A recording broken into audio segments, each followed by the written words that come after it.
Scalera Celera Denial Den Changal Nganangyaal Baji Falaye Nenial Baji Lagji Win Mondial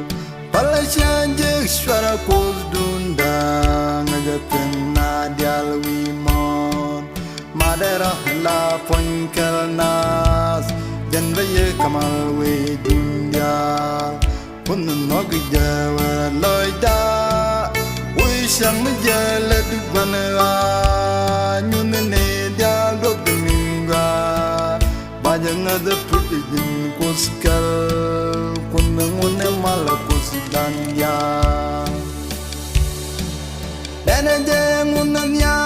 Ninga Fela Nenika Salador Kalmitajar Badilang Negatalai Baji fine katalai kusinona mal neniku Chara dirang ade je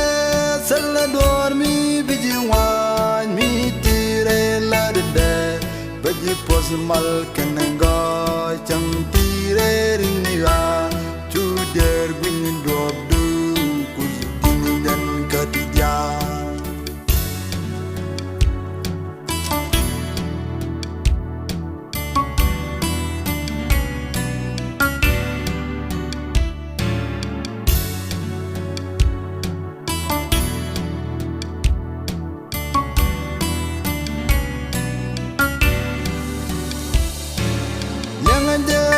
Chara kos dunda kunitanu kana kailaj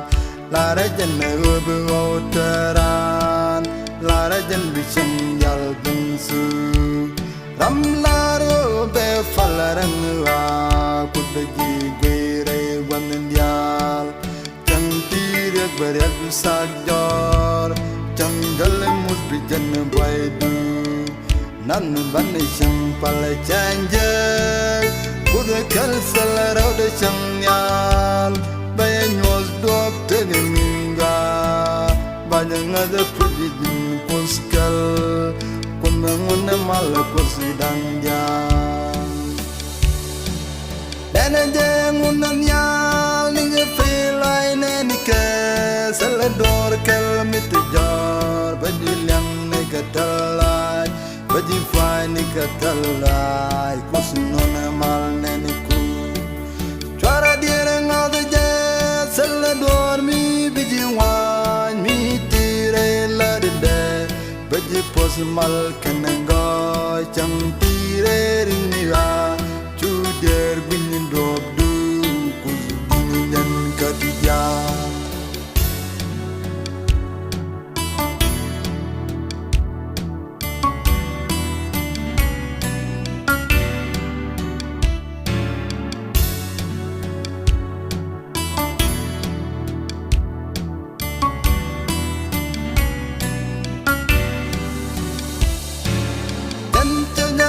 Han ngajane jaram chol chudun kwarbang an kwaje ye ne dialato an nagaram lan raiwar yen Jesus taya kam ni gal jen tum maradang punya jen beke kurobe kon lag jen point de ram polya Put the other chang by the walker by a more trying to look at you. Ben was dropped to the minga by another pretty Koskal. Put the one of Malakos Danya Nanajam Nanya Ling feel like Nanika Salador Kalmitijar, but you young Nikatalai. Baji fine katalai Nana mal naniku Chara dira nana je Salador mi biji wan mi tire ladde Baji pos mal kananga Chang tire rinniwa chu der gwin drop du kusin dan katija